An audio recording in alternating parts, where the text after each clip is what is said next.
இன்றைக்கி நம்ம தக்காளி சட்னி செய்ய போகிறோம். அதுக்கு தேவையான பொருட்கள்: தேங்காய் அரை மூடி, ஒரு தக்காளி, சின்ன வெங்காயம் கொஞ்சம், 2 பச்சை மிளகாய்.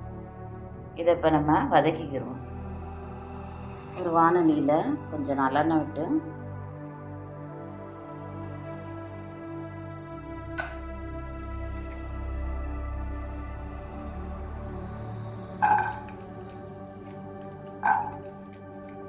சின்ன வெங்காயம், பச்சை மிளகாய் இது ரெண்டையும் கொஞ்சம் லைட்டாக கலர் மாறுற வரைக்கும், ப்ரௌன் கலர் வர வரைக்கும் வதக்கிக்கிறோம்.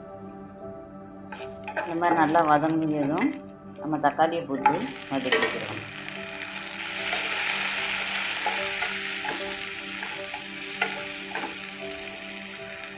இப்போ நல்லா தக்காளி வதங்கிடுச்சு. இதோடு நம்ம ஒரு மூடி தேங்காவை போட்டுக்கிறோம்.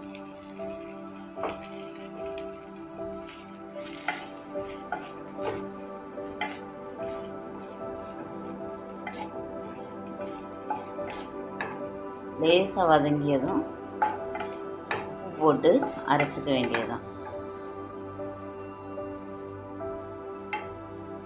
இதோட நம்ம கொஞ்சோண்டு உப்பு போட்டுக்கணும்.